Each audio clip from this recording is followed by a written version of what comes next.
the Brown Bear Channel podcast. BBC, baby.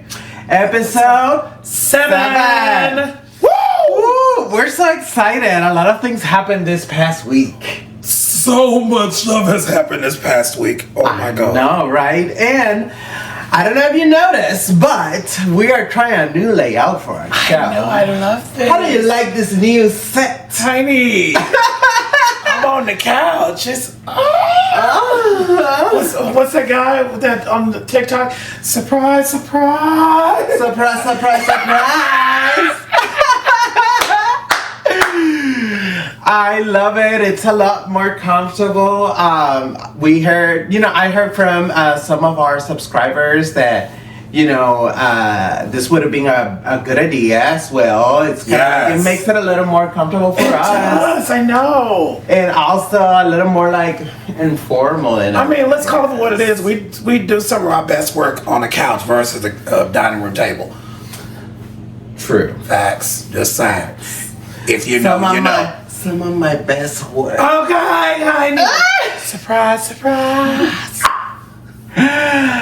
So, let's dive right in. Oh, Lord. Every time you say that, let's dive right in, it's always some stuff. Let's start with a lifestyle section. Okay. Meaning we're going to be talking about some tea, some movie reviews, some party scene, and everything in between. Okay. I hear about the party scene and the in-betweens and all that, but what about the tea? What's the tea? I'm sorry. Well, what's the tea this week? Everybody's been talking about the fucking Super Bowl halftime fucking show by Kendrick Lamar. I don't know if you're acquainted. Even if you don't play or follow American football, girl, all the gays always watch a fucking halftime show.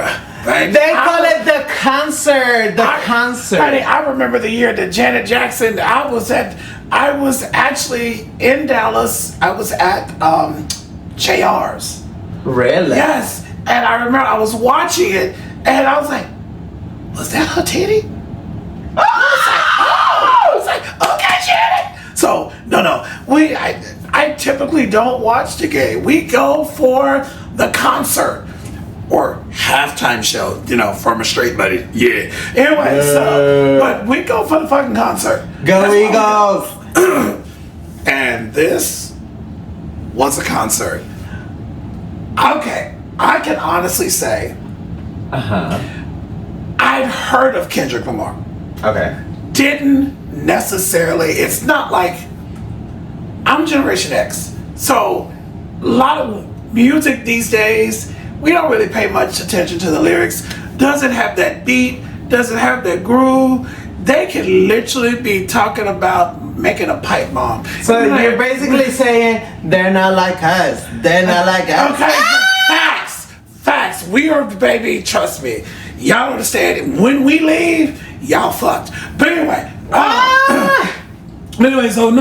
So when I'm watching the Super Bowl and I'm going, oh shit, that's his music?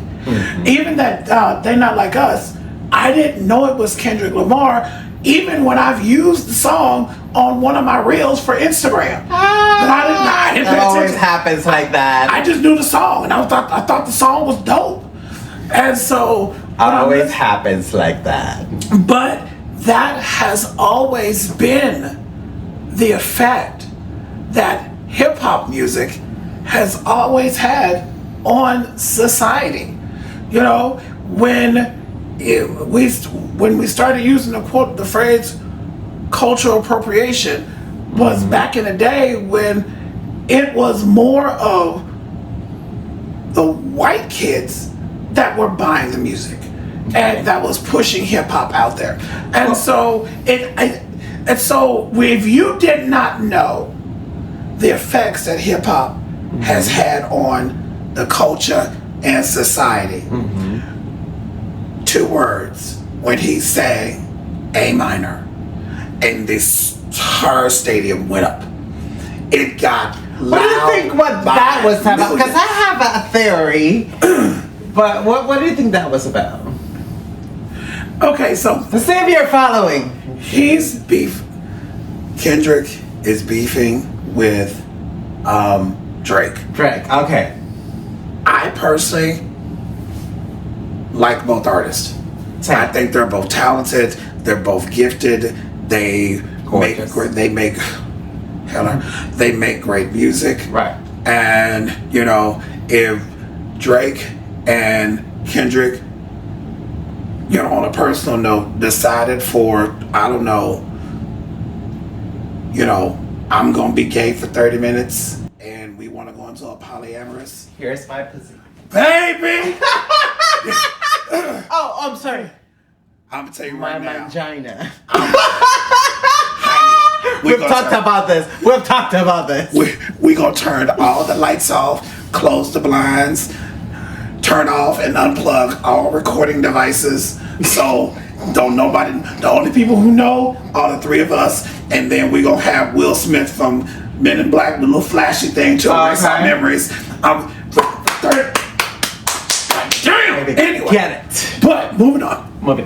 So they're beefing, and there are, I don't know the full gist of the allegations, and since I don't know, I'm not going to speak on it. I have an idea, but until I have full knowledge about it, I'm not going to speak it and allow those words to come out of my mouth, because I will not be, because that is being, for me, I feel like it's being irresponsible. So they're beefing, and however the extent of it, it is a beef that is a advertiser's dream come true. Why is that? Look how much money is being made off them beefing. Look how much, come on. Yeah. His downloads went up, things like 500% after. So after the show, come on, let's go. So comparing this halftime show to other ones that you have watched, how do you compare them? As far as entertainment, as far as a message behind it, what did you see that was different? What did you like that you didn't like as much? Okay, so every halftime show that has gone on may not have been, like, those artists may have not been my favorite. However, every show still had a high entertainment value. It was great for the advertisers. It was great for the artists because, their downloads went up. So all in all. But see, but then this particular show caused such a rift, and people are now showing their true colors because this show, one, was about the beef between he and Drake. And then our social climate, where we are right now, and having all of those the visualization of all of those dancers in red, white, and blue, shaping the American flag. And I'm gonna answer the age-old question. What was the first black-owned business? On showbiz? Yeah. Oh, okay. United States of America. Okay? We built this place. Oh, yeah. Okay? So having a and people can get mad at me and you can deny it and call me whatever. I don't care. If you tuning in to hate on us, that means you're tuning into the show. Just press the subscribe button, boy, and we'll just call it in. Anyway, so it's that issue that we as brown people, we see the entertainment value and in all of it. We don't go back when there were shows that were artists on stage that did not look like us. We did not complain and go, no, we saw the entertainment value. Now you're saying we're approaching a time when we as black and brown people, we're now about to put aside our sympathy and or empathy for the negative racist rhetoric and bullshit. We're about to park it. So your feelings got hurt? Get the fuck over it. Who cares? So guess what? So people make comments. I don't know why that though you couldn't have any white dancers. I'm sorry, bitch. DEI is over. And if you don't believe me, Google DEI. The demographic that profited the most from DEI has been white women. Okay, so DEI is over. Get the fuck over it. You don't like it? Okay, fine. Don't like it. You know, when it comes to views, Kendrick had the largest. Michael Jackson, but if I'm getting it right, 133.4 million, and Kendrick had 133.5, or maybe it was 0.3 and 0.4. I don't know. But Kendrick had very close to each other. Yeah, but guess what? Mm-hmm. The two largest amounts of views came from black men. Come on. I'm going to tell you right, these people who are complaining like black people when we fit inside of this comfortable shell where you feel safe, where you're okay. It reminds you that, oh, the only reason why we're here is because you allowed us to be here. No, boo. So now you're taking out of your comfortable shell. Now we're doing a show that talks about and I'm going to shut up because we all got to be here all day. Mm-hmm. What people are not seeing, and I thought was very smart, intelligent, behind the producers, directors, choreographers, this show was, I feel like, a tribute to one, talking about the social climate and the manner they went about it, gave tribute to old Hollywood and Busby Berkeley. Okay. And so it just took on, but we can do that. But then people complain about it because there were no other races hired other than black people. But we as black people don't get to complain when a casting director, when the producer decides, I want an all-white cast. Okay, well, we can't hire any black people because that's what the casting director and the producers wanted. We can't complain. But when we do it, because we're going for the symbolism and we're going for a specific look to tell a story, and in this story, sorry if you're not sorry, but not sorry if you got offended, but I'm sorry, a white person cannot tell a black person's story. You cannot. So you feel like the people that are complaining about the show are more complaining about the fact that we were out loud about our race and the pride that we feel for our race. 100%. And we were too proudful for them. Reason why they attacked Serena Williams. I'm like, dude, okay, so when... Well, you do know that Serena... Okay, so that's part of the tea. You do know Serena Williams is one of Drake's exes. Yes! And she crip walked on that brother's grave. She did. She crip walked on that brother's back and on his head.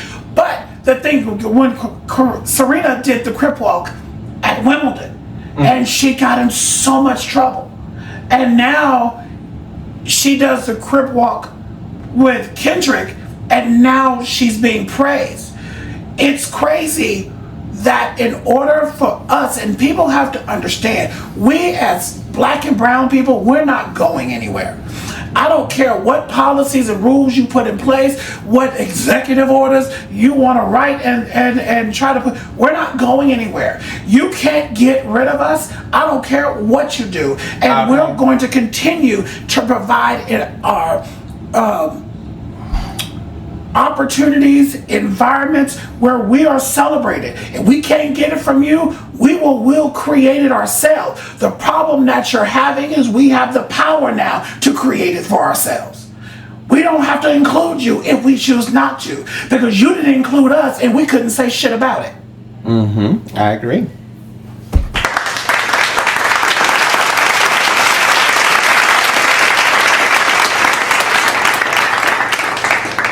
Well, I think it was very charged with a lot of symbolism. 100%. I love the fact that Samuel L. Jackson, motherfucking Samuel L. Jackson. I'm just waiting on them saying, I want no motherfucking snakes on this planet. One of the parts that I liked was when he was telling Kendrick, like, okay, so now you're playing now, so now you're playing the game. And watch him out. And so it could go both ways, in my opinion. It could be him saying, okay, so now you're being quiet, you're playing the switch code that we have to do in society. Code switch. Code switch. I got you. Sorry, my English is terrible. No, so it's okay. Or was it for the African American culture being like, oh, okay, so I'm appeasing? For years, we've been told, and I've worked in the entertainment industry for a long time, and I've been told, you can be black, but you can't be too black.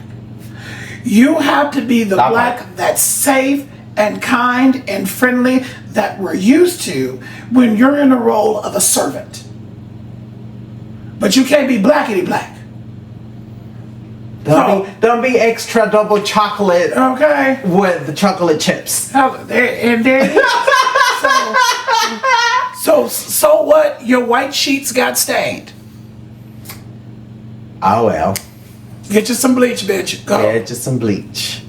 But I think overall, I loved the show. I think Kendrick did a great representation of the African American culture, of the rapper culture, of the West Side culture.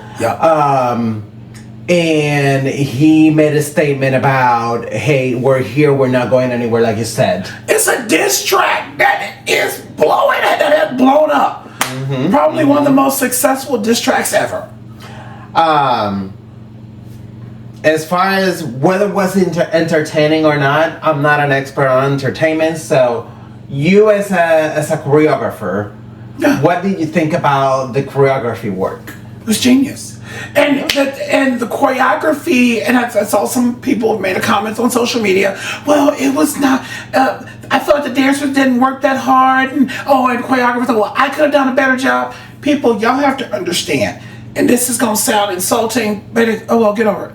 Okay, so if all you've known is life as a choreographer for a dance competition or convention or a master class, then you don't understand as a choreographer in that arena, in mainstream entertainment, where advertisers are involved, people are spending millions of dollars just for 30 seconds. Your voice as a choreographer is to echo what directors, producers have set up. This is not about, let me go in here and do this most complex choreography. This is not about me. No, it is about you take move. It's not even really called choreography. You're putting movement to their vision. And if you work in that arena, then you understand. And so I feel it's harder to go in and less of an ego, taking your ego out of it. My job is to come in and support and back up the vision that has been designed by all of these people. That's your job. You were in a support role. And for him, or whoever the choreographer, he or she, or they, whoever they are, I felt like they did an incredible job and embodying the vision and giving homage to, like I said, old Hollywood, Busby Berkeley, that whole vision. Congratulations, kudos to them. Everything was well planned from beginning to end, top to bottom. Well, and to conclude that part, I'm gonna say I'm very proud of Kendrick Lamar and the journey that he's been up to this point, and oh man, I'm so happy for the Eagles. my dad's from Philly, so I was like, what? Yes. Oh, did you hear? What? Because Trump rescinded his invitation for the Eagles to visit the White House. Is anybody hurt by that? No. Well, I heard that he was booed when he walked into the stadium. And was it Fox News that tried to edit it out? Yes. I was like, and then I'm gonna say it. Then the motherfucker, he left at halftime. Oh, yes.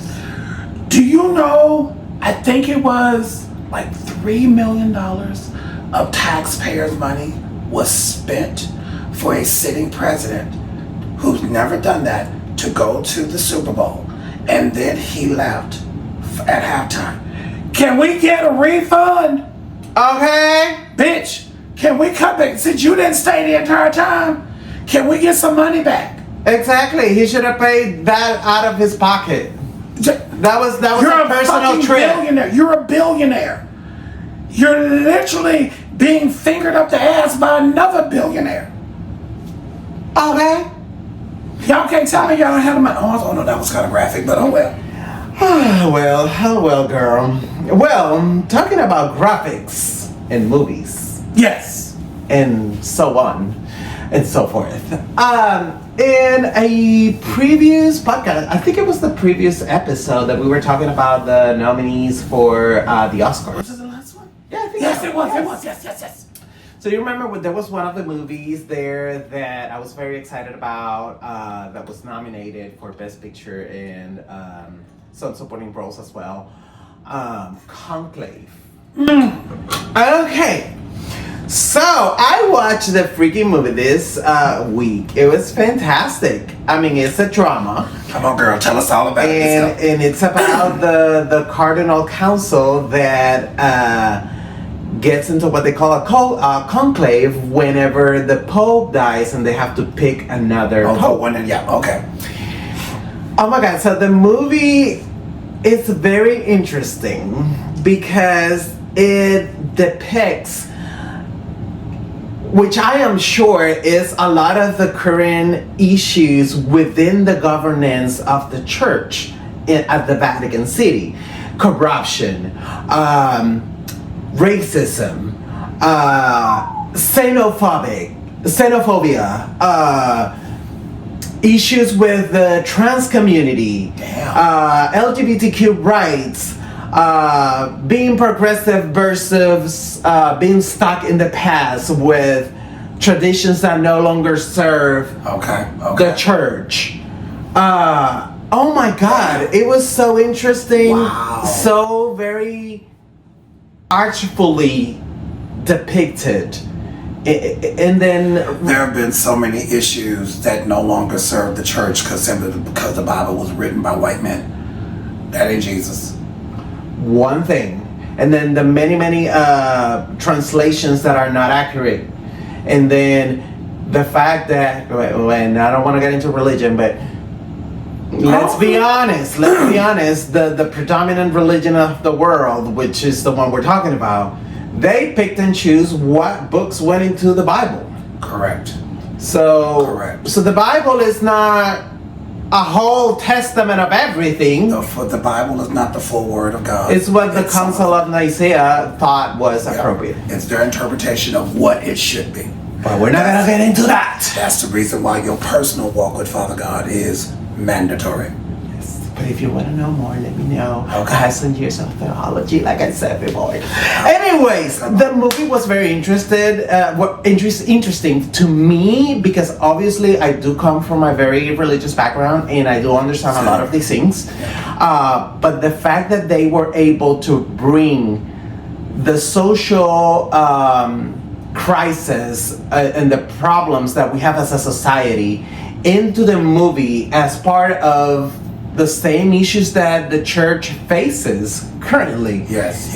And be able to talk and have those conversations on scene in a way from the perspective of the governance of the church. It was interesting. It was it hit home in a lot of things. Wow. And towards the end, you're in for a treat. Come on. Okay. Don't. In. Without telling them, kind of imply it. Okay. Tickle the balls just a little bit. Just don't grab them. Well, let me tell you. So, just like any election, when these cardinals go into conclave to cast their votes for their favorite candidates, it's a full-on political campaign. I mean, they're all fighting like Game of Thrones for a throne. Okay. Literally, a throne. Oh! So there is this faction from Africa, and they have a candidate that's kind of conservative when it comes to LGBTQ rights. So the progressive part of the conclave was like, no, we should not have him as a pope because he's not progressive. He's going to take the church back to less inclusivity. But then the man was running an honest campaign, and by vote he was winning. And then all of a sudden, don't tell him, something happens where another faction of another candidate brings him some dirty skeletons in the closet to sabotage his campaign.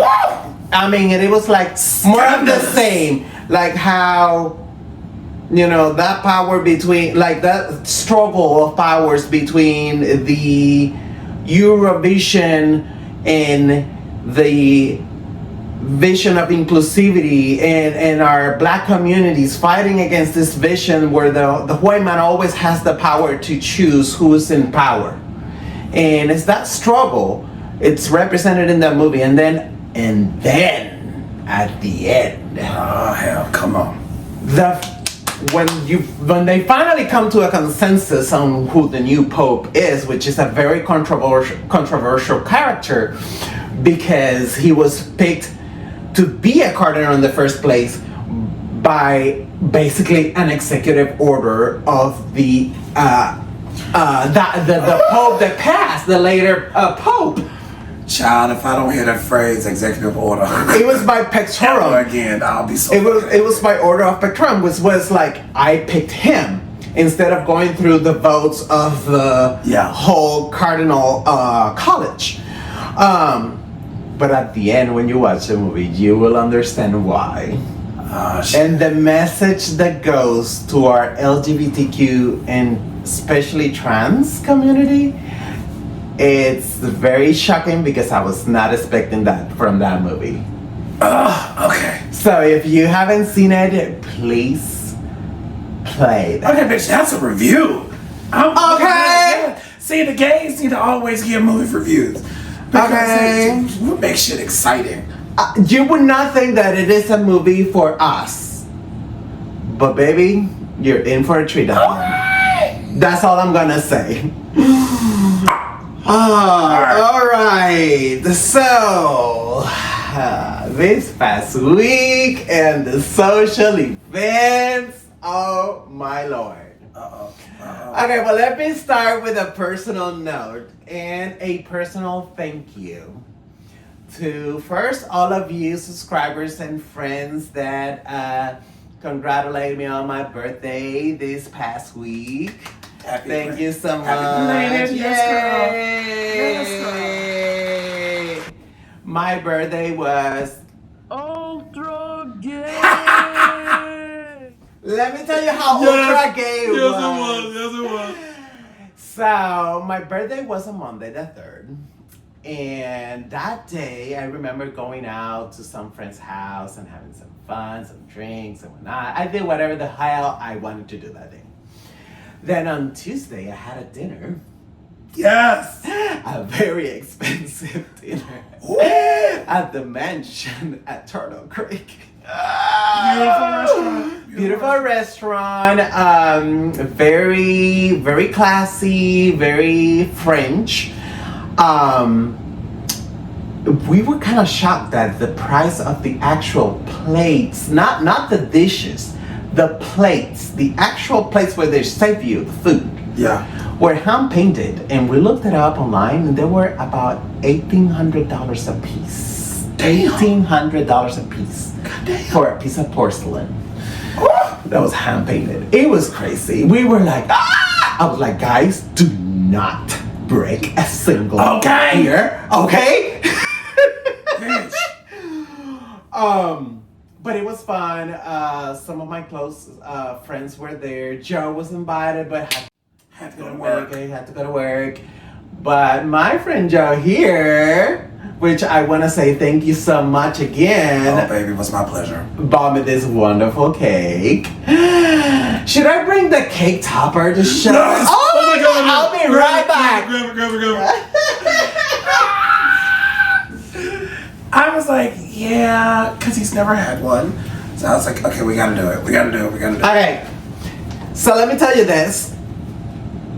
When the staff at the restaurant opened the cake box, because it came all the way from like...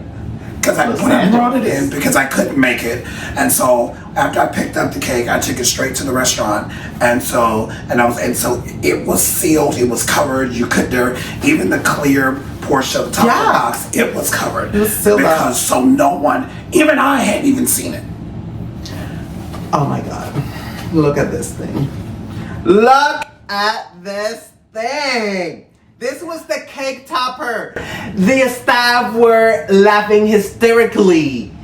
And I was like, oh my Lord. And obviously the waitress comes to me and she's like, I'm going to allow you to take pictures with the cake inside the box because by policy I can't pull it out. Because it even had hair and cum. Oh, like it was like, obviously made out of sugar and whatnot, not real cum. But I mean, hair, cum, everything. The fucking candle was a pubic hair. Holy mother of God. Yes. Okay, I just had to. Oh my God, thank you so much for that wonderful cake. It's my pleasure. It was delicious and we all had a good laugh. And he saved me a piece. I just had a piece of the cake today. Okay, of course. Damn, that shit is good. So there was that. And then on Thursday, I did my trip to Puerto Rico for the Juan Bear Weekend. Oh my God. Let me tell you a little story. Okay, go ahead. So on my layover in Miami,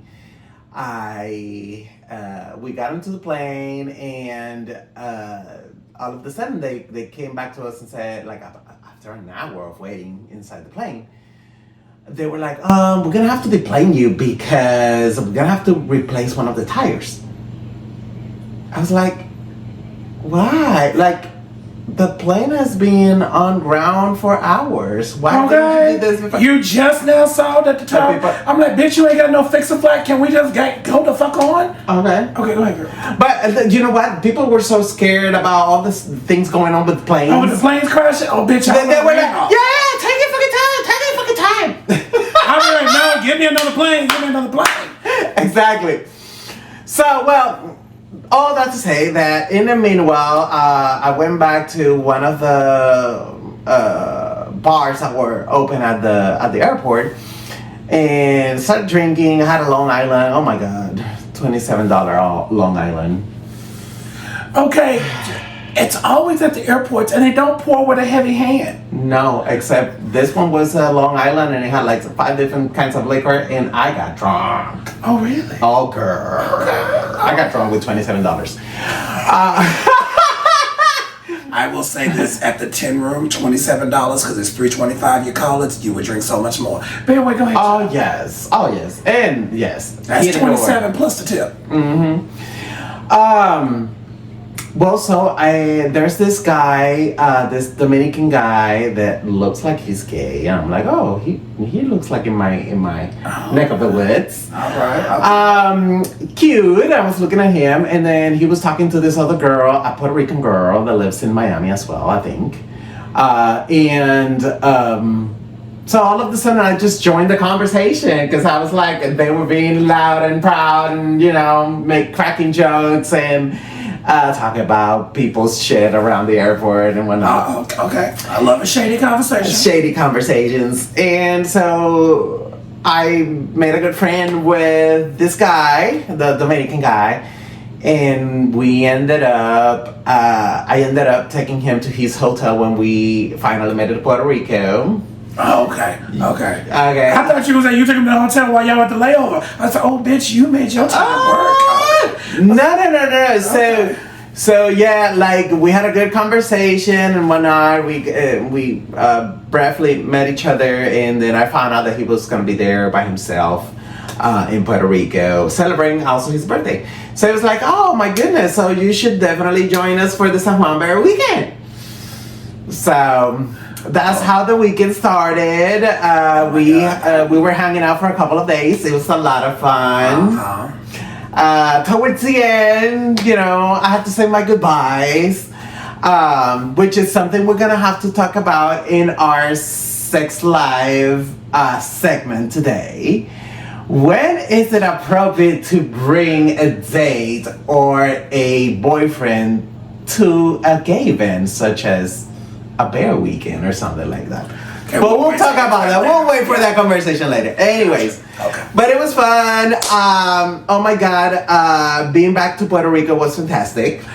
I just want to say, and he may get mad at me, he is giving you the G-rated version of that story. He's giving you the G-rated version. Okay. Because, bitch, it goes R-rated real quick. But hopefully in another podcast, we'll get him to dive into that, but we're going to let it go. But I just want you to know, my friend, she gave me the real tea. It was piping fucking hot. But go ahead, girl. Well, needless to say, the first night, the first party was at an old building in the old what we call the colonial zone, where the Spaniards actually set town and everything in Old San Juan. So it was a old Spanish architecture. So like very high ceilings, vaulted ceilings, kind of like a palace looking. Sounds beautiful. Oh my God, the venue was fantastic. It was at a galleria, like a gallery, an art gallery. Okay. So it was like gayness and hairy men, and there was pizza. There were a whole box of chocolates. You started out with the word P. I thought you was gonna say something else, but you said pizza. I was like, oh, okay, well that too. The drinks were good. The bartenders were great. The music was very good. It was a good meet and greet party. They had the little bags for sale. One of them that I brought to Joe for, it's a little token of appreciation. On the backpack, honey. Yes. For when you have those pool parties, you can bring all your stuff in there. Or when you have those sex parties, you put your lube and stuff that in works there. for me too. There you go. Girl, I always use all of those. I always be prepared. And so first night was great. I showed up with my friend, the Dominican guy. And then they had an after party at Tia Maria's. It's kind of like a club or bar, kind of like Hidden Door or something. Okay, gotcha. I didn't get to go because I was busy servicing. Knocking on somebody's door. You were delivering pizza. If you know, you know. Banging your hand.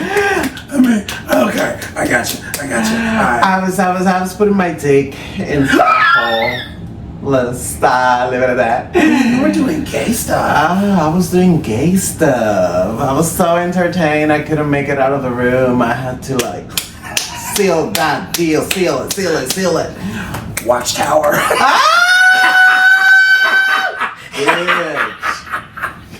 It was fun. And then the next day, we went to the day at the beach. Okay, the day at the beach was great because, the weather was fantastic. My Airbnb had 2 chairs to take with you to the beach. And I had brought my own stuff to bring to the beach. My speaker, my little blanket to put on the floor, on the sand and whatnot. When we got there, they had a designated area for the party. Okay. One thing I'm gonna say about in my review about the activity was that they didn't have a designated DJ for the beach party. Oh, that's sad. Which kind of thank God that we all had different speakers and we all put our own music. But I would have appreciated if if I'm going to an organized party, I mean, at the beach, okay, yeah, I'll stop. You know, it's hidden rule. Okay, grab a cooler. Make sure you have your drink with you. Bitch, but bring your Bluetooth speaker too. No, come on. Yeah, I wish that they would have at least had made an arrangement with some of, one of the bars at the beach and use their electricity to plug in a DJ, and also coordinate so that the bartenders would have come to us to get us drinks and whatnot. Facts. Because the one that they coordinated with was so far away from the place that you had to go and walk all the way to the club, outside of the beach, onto the street, and then come back with your drinks. That was poorly planned. It was, that part was... Whoever their event coordinator was needs to be fired, because that's horrible. Horrible. That part. But, I mean, other than that, the ambience was great. The guys were amazing. Of course, come on. Amazing. I did find out that I was kind of confused with who the organizers of this party were, because I thought they were local. I thought it was the local bar owners that were organizing this. Not really. It was an entertainment corporation based in New York City called Buttermilk. Okay. They were the ones that organized this, and they partnered up with the local bars to host events. But it wasn't locally organized. I will say this, because I think that the problem I have with that is people don't take the execution and the planning, the party planning, the event planning. We just don't really dive into that as much as we should. We don't think about the small details, because it's like, okay, it's gay men, they're gonna come, they're gonna have a good time, of course they're coming to possibly have sex, so our planning does not have to be as detailed, but we're spending money to be there. And so, although I will say this, I cannot wait for when our show grows enough that we can go there and do the exact same thing, but then show folk how to do it for our community, for our culture, that we know. It's gonna take the brown people to plan it. And blow that shit out the park, and folk go, God damn, because I guarantee you, we will have bartenders, we will have a DJ. Yeah, no, come on, I'm just saying. We'll wait. We'll get there. We'll get there. And we'll show them how it's done. And I'm giving them the benefit of the doubt. This was their first Bear Weekend in San Juan, so I am looking forward to see how it evolves into something more organized next year. I do see myself going next year, so we'll see. I'll go with you. That way I can sit there and be there with my little grade book. Oh, this is a C, this is a D, this is a F. Refund! Okay. This needs to be changed. This needs to be eliminated. Anyway, I will go and be a black Karen. Okay, fuck that. For the leather party that night on Friday, fantastic venue. That was the part of the people that I thought were organizing the event, the owners of the Purgatorio, but they actually participated as, hosting some of those events. And I had a chance to be back at that bar, which I love, and say hi to some friends, some old acquaintances, and it was fun. The dancers were dancing. The dancers were dancing. The money was being given out. The fans were out. That's my weakness. I'm sorry, sexy man in small draws. That's what. Dude, in that glory hole in the back of the. Yes, there was a glory hole in the back of the room, and it was glory hauling. Okay, that's all I have to say. It was glory hauling. It was giving. It was giving. It was giving. Next day, I was feeling a little sick, so I couldn't make it to the pool party. Aww. I know, it was terrible. But I heard very good reviews and it was very entertaining, except that they run out of ice. I heard this from a very good source. Very good source that they run out of ice. But according to what I saw on social media and the pictures, it looks like it was a lot of fun. Before they ran out of ice. Yes. They had entertainers as well, go-go dancers and drag queens from the bear community that did shows, and it was fantastic. At night, I was able to get off a bed and go to the freaking, underwear party that was held at this club called Queens, kind of like our S4. Okay. Over here in Dallas. Okay. They have a stage for drag queens and whatnot, and they had a DJ and the bar and whatnot, and then they had 2 different floors. You could go and do your clothes checking on the 2nd floor. Oh. Yeah, and buy some more merch and whatnot. So that part was organized. The only thing that I'm going to say could have been better is that at the beginning of the party they only had 1 bartender, and the line was so long. People were like, hell no. Can we?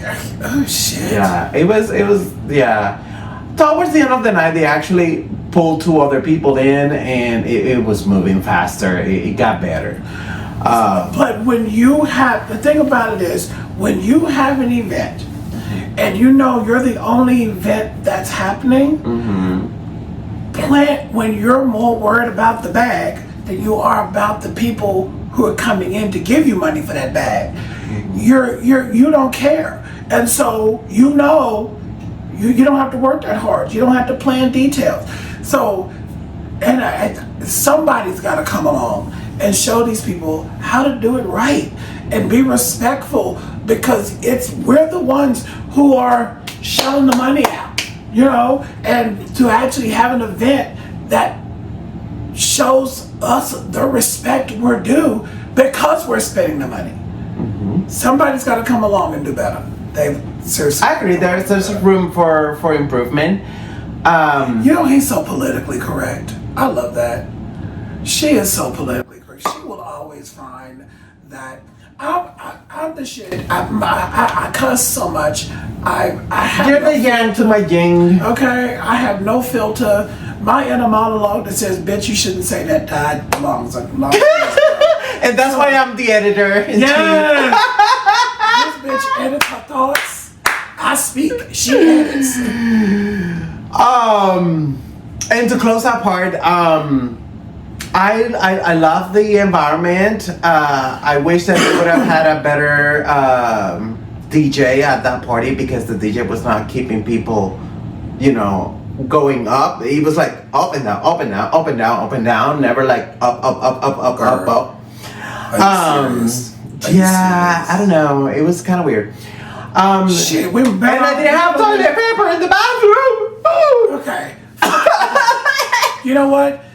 How about you save the money on hiring that person that was in the DJ booth, because we're not going to call him a DJ. Okay? Just turn on iTunes and run to Costco and get some toilet paper. You don't have enough money. Goddamn. Well, let's move on. I am actually going to present you a little clip on, memories from the festival, from the Bear Week in San Juan. So stay tuned, that will be coming up soon. But let's go into reviewing very quickly some of the events that are coming up. TVRU in March 13 to 16. Yes. Please go ahead and review the TVRU website for tips and the agenda, like the schedule. Yes. And all the details that you It's need a to get gay ready. agenda. Okay, it's a gay agenda. Just let you know. Okay. Viewer discretion is advised. Oh, sure. We should have said that at the very beginning. We will be recording live from the events, some of the events, and we would like participation. And guess what? If you participate in one of our interviews, we will try to have something for you. We're coming up with some merch, and so we're gonna be giving out some merch to those that participate. Yes. Okay? So Look the for more us. we participate, the more we give. Okay. RGB Leather Weekend is also coming up on February 21st to the 23rd. I already got my tickets. Bitch, you going out of town again? Yes. I hate you. But I'm not flying. I think I'm gonna drive. It's in my calendar. I'm gonna drive because I don't wanna spend money on. That's next weekend. Yeah, next weekend? No, in 2 weeks. No, that's next weekend. Bitch. Is it? Oh, bitch. Yes, okay. That's next weekend. Well, that's coming up. Because the last weekend is the 28th. That's a Friday. So that is next week. Holy shit! I'm gonna be gone not this one, but the next one. Because this one is... Yeah, next weekend. You're going next weekend. Yeah.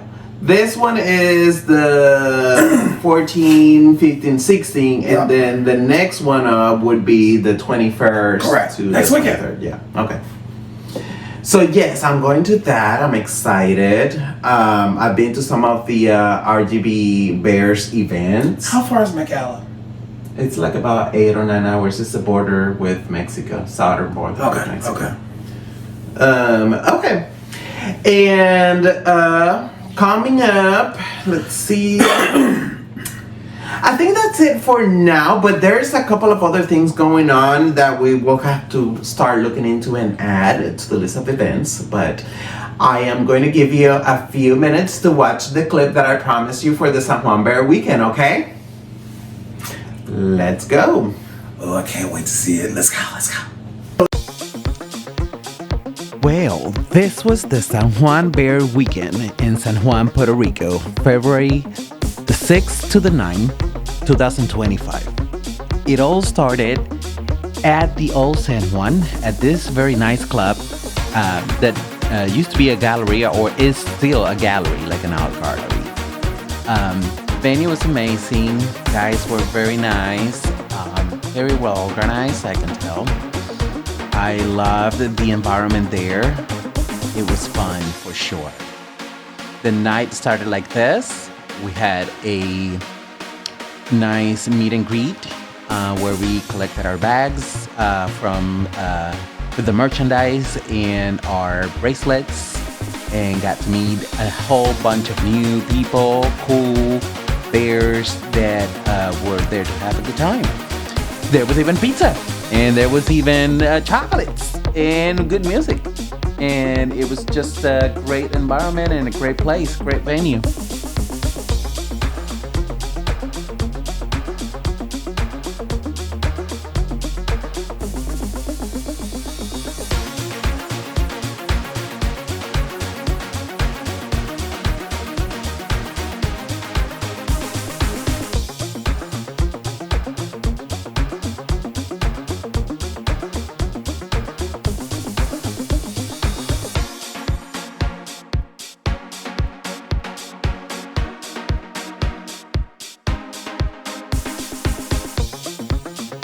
The next event was the day at the beach.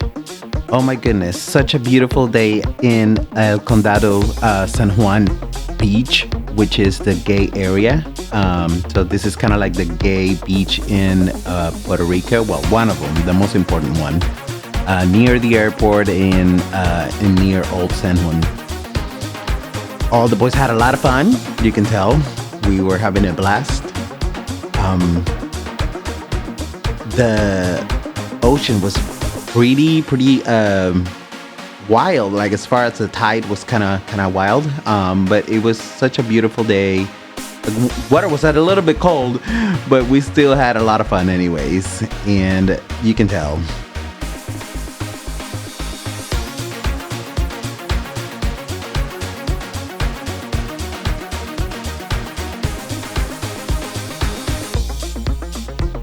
Oh my God, one of the most amazing things of this day at the beach was these drinks that were served in a pineapple with rum at the bottom and then like a sorbet on top of it. Oh my goodness, we had like 3 of those.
The next event was at night on Friday night.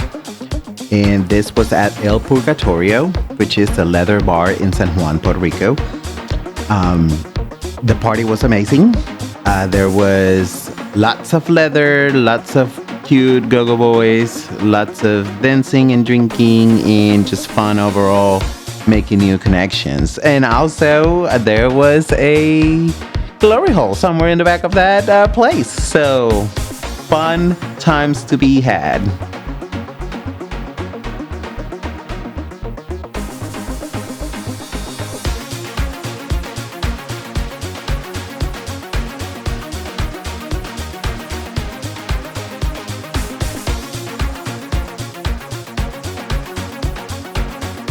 Oh my god, I was getting the hots for these dancers.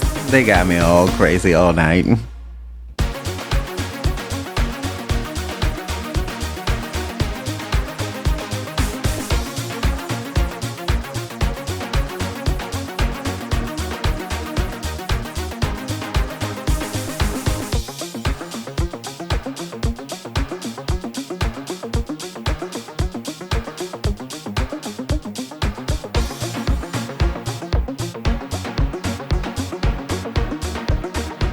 My goodness, this one was getting my money for sure.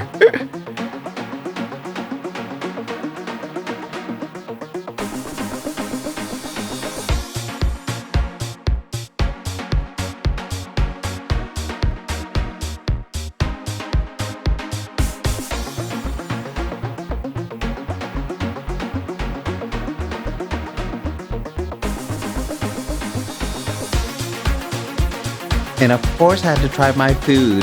I was there and we went out on that sunny day and got some food too. I also got some other additional clips that I wanted to show you, moments that were captured impromptu. I was having fun at the beach and meeting up with friends from Dallas also. It was a fun day for sure. This was my outfit for the leather party. Leather Daddy.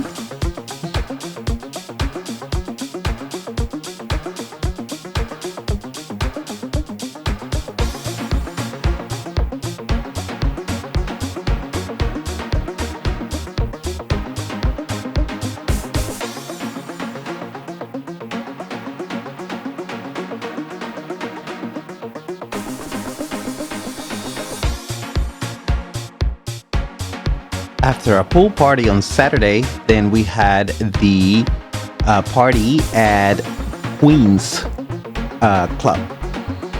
This was kind of like an S4 sort of vibe, like a dance floor. We had dancers, we had drag queens, shows, we had good music, good drinks. It was a nice night of fun at the club dancing. Dancing our calories away.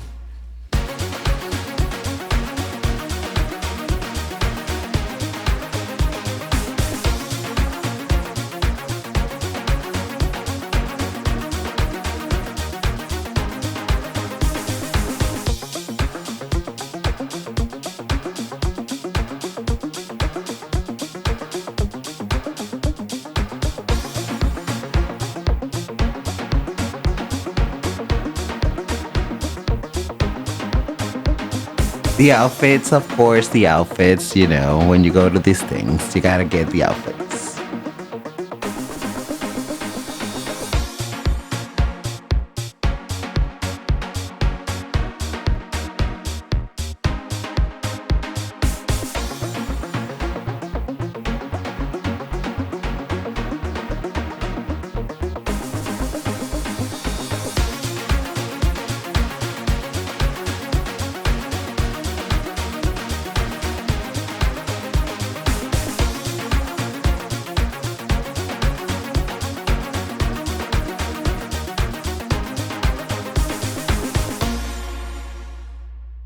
Thank you for watching. That was, I hope that you enjoyed that video, that clip from my vacations and my experience. It was great. I had a lot of fun. You can tell in the videos. All right, well, let's dive into health and wellness. And there is a very interesting topic that I want to bring up to you guys. And again, I'm going to play a clip from my favorite sex health doctor. His accent. His accent is fantastic, Dr. George.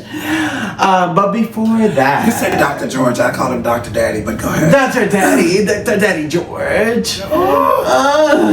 Yes, on how to take care of your foreskin. Do you have a foreskin? I'm circumcised. I am uncircumcised. So this goes to you, my brown bears from the Latino countries that don't cut their foreskins. Oh, we got some white bears. We got some white bears. Well, we got some white bears that have foreskin too. So if you got some foreskin, you should listen to some this video. brothers that are not circumcised either. Well, I had a very close friend that was uncircumcised until the age of almost 60, and then something happened and he had to be circumcised. If you know, you know, and you know who you are. Ow. No. I know, it was painful. Just thinking about it. His dick was actually fractured. So in order for them to operate and resolve the problem, they had to circumcise him. It was bad. Poor thing. Oh, I can't even imagine. But it still works fantastic. It works all the same. Okay. So, I love it. I'm okay because I love it. You have a personal knowledge of that. Mm-hmm. Okay, good times, girl. So we'll watch a video on that. But talking about getting checks and getting with your doctor and doing your routine tests and schedule your visits for follow-ups. There's a reason why this is very important to keep up with your health. And 100%. Our friend Joe recently had some tests and some routine work that he had to do with the doctor, and I'm gonna let him talk about that. Yeah, when I started getting back in the gym, personal trainer, my doctor had put me on testosterone, and of course we're always drawing blood. And then she called me one day and she goes, "Look, your blood work came back, your PSAs are really, really high. So I need you to come off the testosterone immediately, and we'll retest in 3 months." So I was like, okay, fine. 3 months later, I go back in, retest again. She comes back and she goes, "Yeah, they're still high. So now you need to go see a urologist." Okay. And met with the urologist, and he was like, "Okay, the reason why we're taking this serious," he goes, "We always take it seriously, but what I really want to pay close attention to and getting you in as quickly as possible, because my grandfather died from colon cancer." Okay. So he goes, "Your numbers at that point, we gotta check." So next week on the 18th, I go for the MRI of my pelvis, and then on the 28th, which is a week later, I go in for the actual colonoscopy. So it's been difficult being at home alone with my thoughts, because I immediately go into that place. So to say I'm not terrified, I'd be lying my ass off. I am terrified, but I need to find out. I need to know. So I will know on the 28th after the surgery, and we go from there. So I mean, hopefully, I'm not too medicated that I don't understand what the fuck he's about to say. But I'm quite sure if you tell me, you have cancer, I don't give a fuck with anesthesia, I'm on bitches gonna wake up. So come on, be like, "I'm sorry, you say, huh? How about say what?" Okay. So anyway, we'll find out. I'll keep you informed. What is your advice to us bears that are over a certain age? The thing about it is, it's not even about being over a certain age. It's we all need to be conscious and aware of our health at all times. Don't take youth as an excuse of, "Well, I don't need to check." Don't do that. True. Because if you notice something abnormal anywhere in your body, get it checked out. I know No matter what age you are. I know someone who just recently passed of cancer, and she was in her 30s. Oh shit. You know, and she found out in her 20s. Oh wow. So it's just one of those things where you have to be, and I get it. It's not some of us are afraid to go.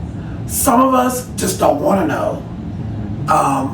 And some of us think it's just, I don't want to have to deal with it. And so it's better to find out the sooner you find out. The better. The better. You know, so we just gotta, and I cannot believe I'm one of those people saying it, because I've had people say it to me. And I'm like, I didn't want to go to the doctor. I just don't want to fucking know. Hey, I'm not a big fan of doctors unless I'm having sex with one. And for the longest, I had the concern as well that I had developed some sort of colon cancer. And last year was the year when I finally found out and came out of the doubt and got that extra colonoscopy done. Come on. And because, I had some test results from after I came back from Atlantis. Yeah. Where I had some problems with fissures, like someone was very rough on my butthole, and so they found some limbs that were overly inflamed in that area. So they were like, okay, so we're gonna have to do another colonoscopy to make sure that you're not developing some sort of cancer, because the lymphatic nodes were one of the reasons why they would get inflamed is because one, there's an infection, or two, there is a problem in your blood, and those lymphatic organs are trying to compensate, and they get inflamed. I did. I know I'm always adding humor, and I should fucking stop. I don't care. I'm gonna laugh till the day I die. Right. So I was talking to my doctor, and he was like, well, he goes, you're gonna go under anesthesia. I was like, why? He goes, huh? I said, Doc, my personal best is 11 and a half. Why I gotta be knocked down?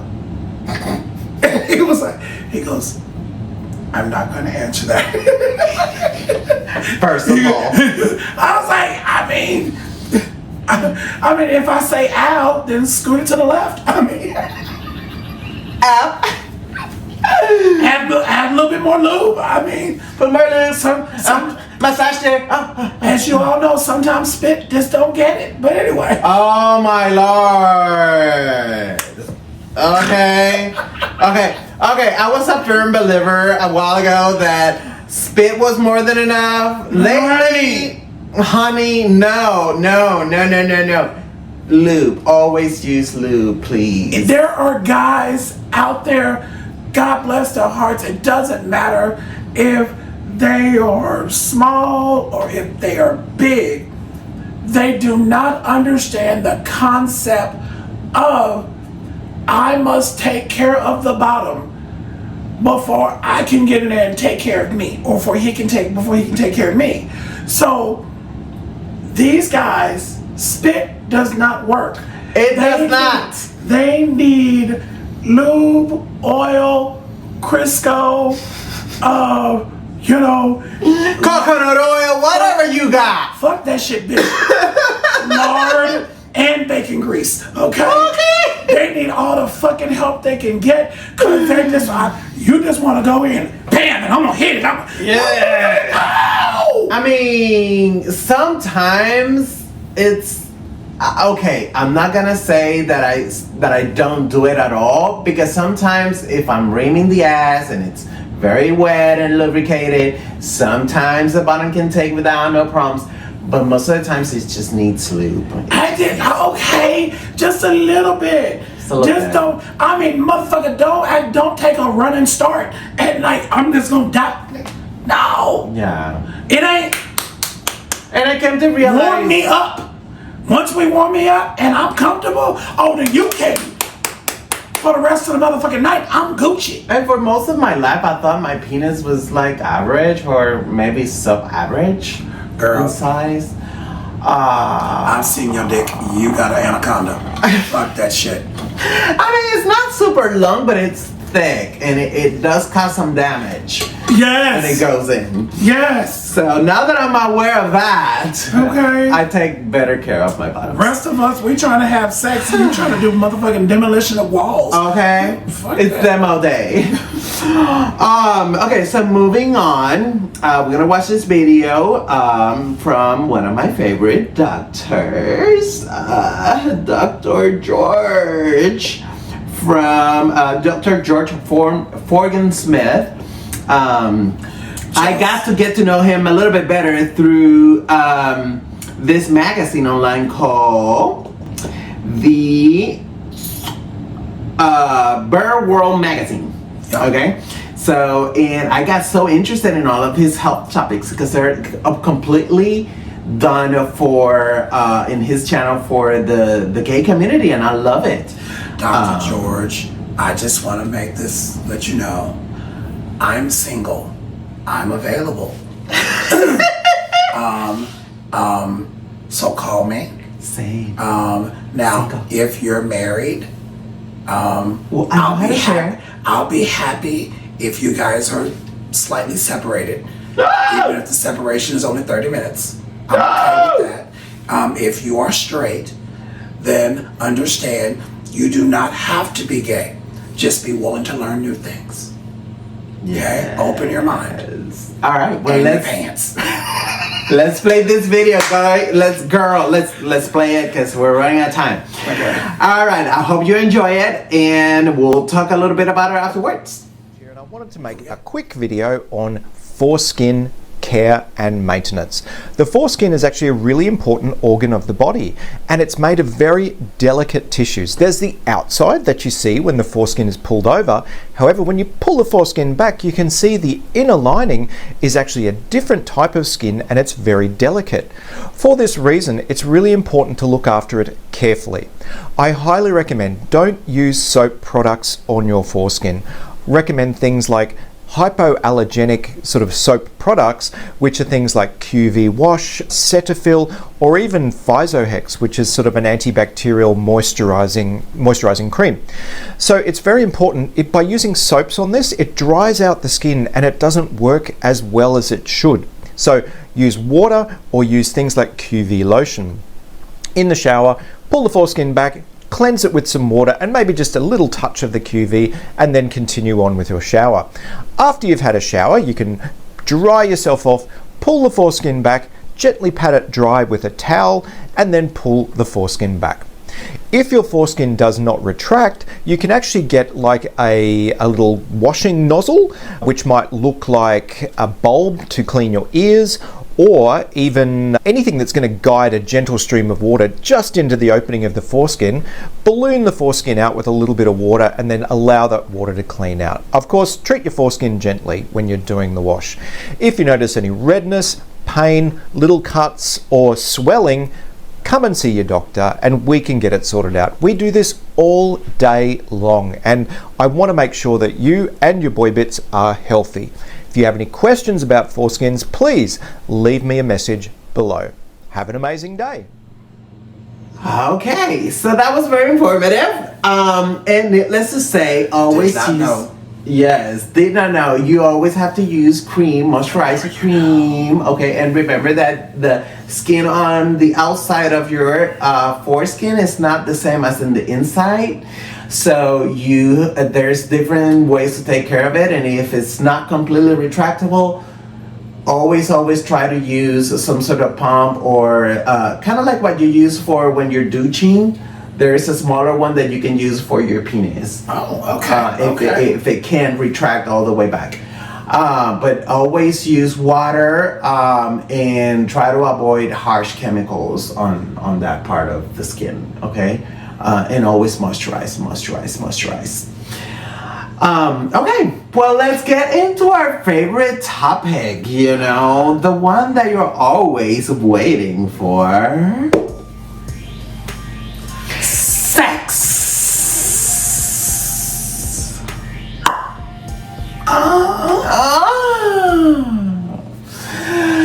Girl,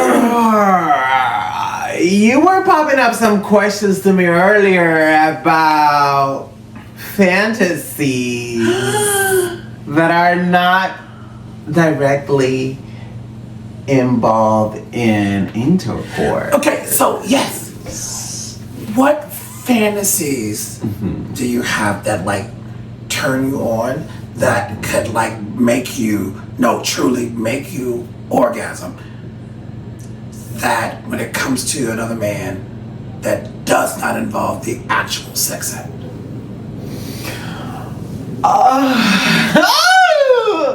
Okay.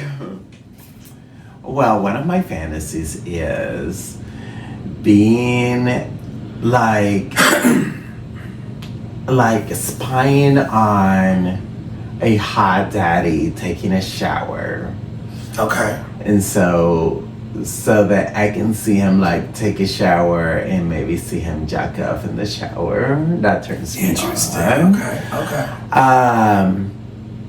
If a daddy puts me in the tub and goes for water sports, that turns me on.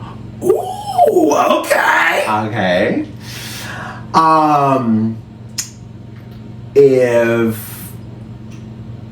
If I'm at a bar and someone is wearing short shorts with no underwear and they let their balls hang to the side where I can sit, that turns me on. Okay. If a daddy comes to me and has a whip in his hand or a paddle and says, I want to paddle you, Damn. I am immediately turned on and I'll get in position.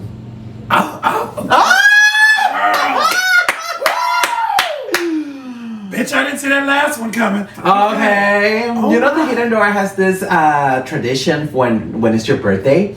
The bartender, if he finds out that it's your birthday weekend, he'll ask if he can give you the special treatment.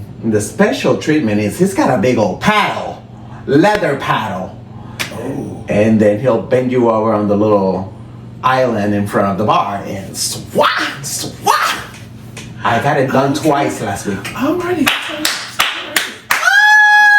It turns me on. Clearly. So there's that. How about you?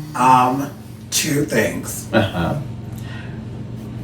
Being at the gym and being in the sauna. Oh, yeah. And watching another guy either like slightly touch himself or develop an erection. Oh.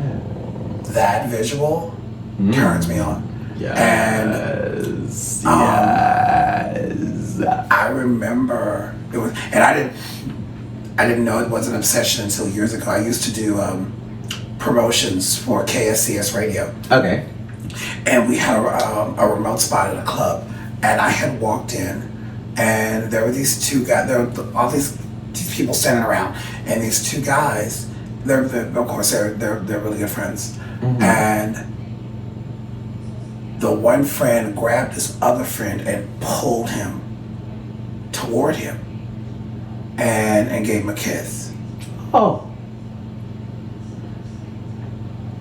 I have never had my penis get that erect that fast. Oh my God.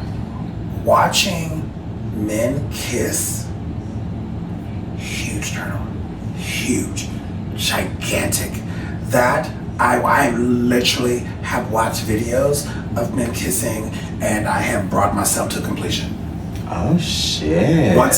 Because everything that happened after that, I didn't want to see it. I hear you. Well, I mean, and there's a lot of things that can be included as part of foreplay that doesn't involve intercourse and can be as pleasurable as the actual act of intercourse. Yep. So I think that's part of exploring your sexuality and exploring what turns you on and what doesn't, and it's very handy when it comes to developing a relationship with someone, because then you have something to bring to the table. Correct. And have open conversations about your own sexual health. Which brings me to the next topic and final topic. Let's go.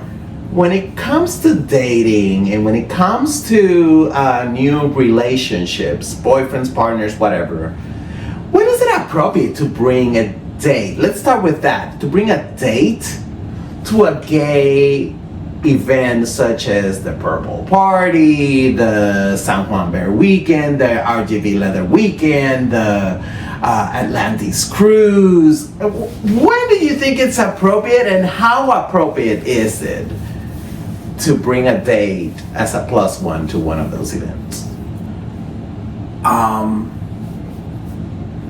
In your perspective. I'm a little old school. Okay.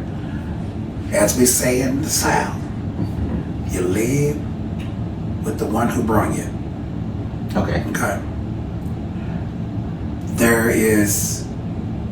I cannot, if I take a date to this event, then I'm with you the entire time. There is no let me sneak off and go have a good time with somebody else and I'll find you and we'll come back. That does not happen. I feel it's disrespectful. I feel it's rude, and you're wasting that other person's time. This was not about a date. This is about you satisfying your ego, and I think it's rude. And so, if your time was spent on a date, if you don't want to be with that person, because say you took that person to a restaurant, would you get up and leave that table and go eat with somebody else? No. Okay, so you shouldn't do that. That's Okay. for me. And if anyone I have broken up with someone who did that to me. Okay. And I did it to his face. Okay. Because it's rude. And I'm not gonna talk And about do you feel like then at that point then it shouldn't have been an invitation to that kind of party?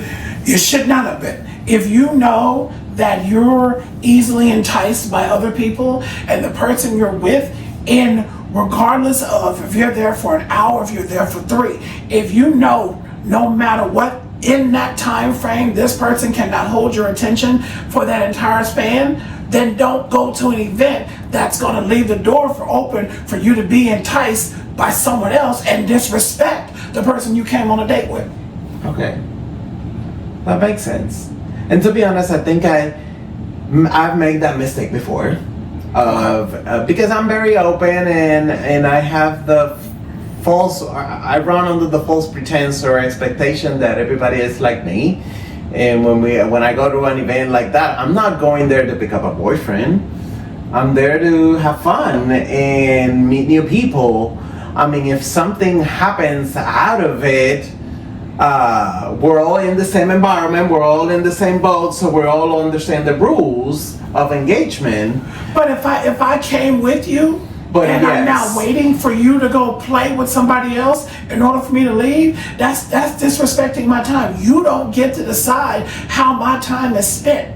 You asked for me to go on a date with you, so you're asking of my time. You don't get to decide my time. If you don't want to spend time with me, then don't fucking ask me to go. Point. I think you have a point, and I think that moving forward, I will not invite a date. No. Or not even a new boyfriend. No. Oh God, no. One of these events, because first you have to like be mindful of how you met this person. What are these other person's preference when it comes to relationships, whether Yes. it's an open relationship, polyamorous relationship, If you're in an open or relationship, monogamous relationship. Well, yeah, if you're in an open or polyamorous relationship, then y'all have that rule already in place. Right. Y'all may find a buddy to go play with for the night. Then that's a different story. That's a completely different scenario. But if you're going out on a date, it kind of sits in the monogamous category. Yeah. Well, yes. If one of the parts is interested in monogamy, yes. Because then when it comes to that, the relationship has to, you have to set your mindset to the most restrictive rule. Because if one of the two persons is monogamous and the other one is not, you know. It's a recipe for disaster. First, it's a recipe for disaster. And second, if you want to play along, the person who is into open relationships will have to play along for monogamy, then you know you're going for the most restrictive rule because the other person's boundaries are way far out there. And if you want to go out with that person, you need to. Even if you, like, if you know you're that person that gets enticed by events like that, then the person you're taking out on a date, y'all need to have a conversation before I walk in the door. Look, yes, you're my date. We're going out. We're still getting to know each other. But I'm going to want an open relationship. I easily get enticed. Make that be known. Clear that up before you go. Exactly. Because if not, then that's you're being selfish and you're being disrespectful, and that's a sign of you. I can't date you. We're wasting each other's time. No, and I get it. And I'm talking about this because I had this similar situation over this past weekend with the guy that I met in Miami. And unfortunately, it didn't end very well. We gonna talk about it now? Yes. Oh shit! So it didn't go so well. Get ready. Because I did tell the guy, hey, this is a BBC exclusive.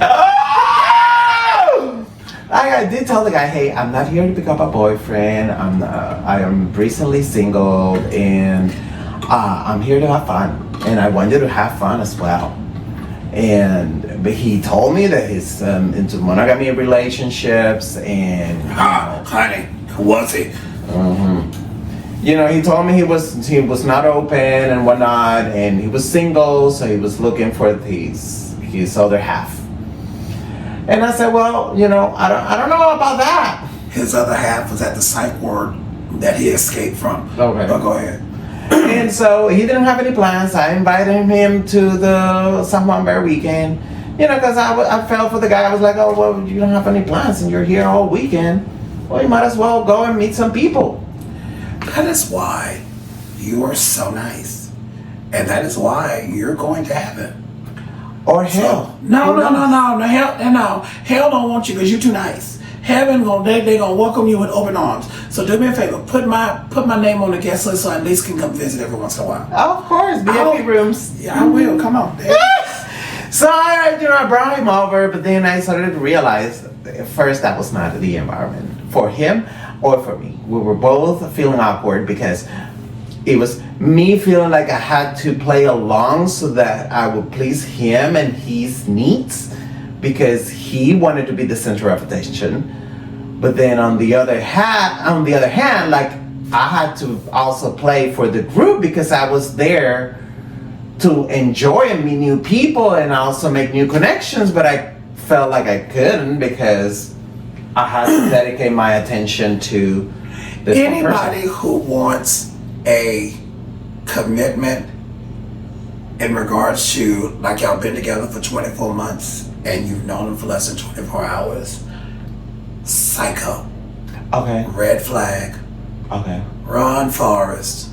Molly, you in danger, girl. Whatever else phrase you can come up with. It got very intense. It got very intense to the point where, like, the moment that I said, okay, I'm gonna go and do things on my own, the person got mad at me and started a whole drama as if I had like asked for divorce and committed some sort of dishonest act or anything. I was like, you know what? We just met 24 hours ago, and although I appreciate your time and your, you know, the time that we spent together. Politically correct, girl. He's so nice. You know, I came here to have fun, and I allowed you to have the same liberty, and I was planning to keep inviting him to the events to go with me as a plus one, but then when he started doing all this drama, I was like, okay, no. And then he went and talked to some of the other guys that we make connections at the beach, and send them messages about, oh, now you can have him. And some of them came back to me and were like, dude, did you see this? I was like, what the hell? Bitch, no. Yes. Ooh. And then he blocked them all. Oh, this is good. Girl, this is good. And then I was like, honey, dude, I don't know what is up with you. But I'm in my room, like I was. This ain't even single white female, bitch. Come okay. And like at some point, I didn't even want to go out because I was kind of sick. Like I got an ear infection that developed over the course of the weekend, and I was not feeling well. And I will not be ignored, Dan. And then he let me in the room because I wasn't feeling like going out that day. Yes. And he went and had some fun with a friend that he had already made plans with. So I was like, everybody's having fun. Good. I felt better, left the room, and went back to my Airbnb. And that's when everything started. Like he got mad. He thought like I was abandoning him, and it wasn't the case. It was just, bitch, I don't know you. I don't know you. T.S. Madison once said, a bitch I don't know is a bitch I don't know. Okay. All right. Well, that being said, I think moving forward, I have to be more mindful about inviting new people that I just met. What's the Wendy Williams? Hold on. Come on now. Come on. She said, no. Every single fucking time. I need to learn how to say no. No. Every single fucking time. Because I'm always, again, Captain Save a Hoe. I need to stop with Captain Save a Hoe. Always. Oh, girl. Captain trying to save a psycho hoe. Okay, he was stalking me on social media. I ended up having to block him and say my goodbyes. Oh my Lord. Well, this has been such a great show. Yes, it has been, honey. And I know we've been a little bit over. We're going to try to keep it shorter next time. We'll try. Ain't making no promises. But thanks for watching, and please subscribe and like us. And remember, you can listen to us in your car or on your way to work on Amazon Music and Spotify. Okay. You can always like and subscribe here on YouTube channel and follow us on Instagram and TikTok. That's it. All right. We will see y'all next week. See you all next week. Love you guys. Bye. Bye.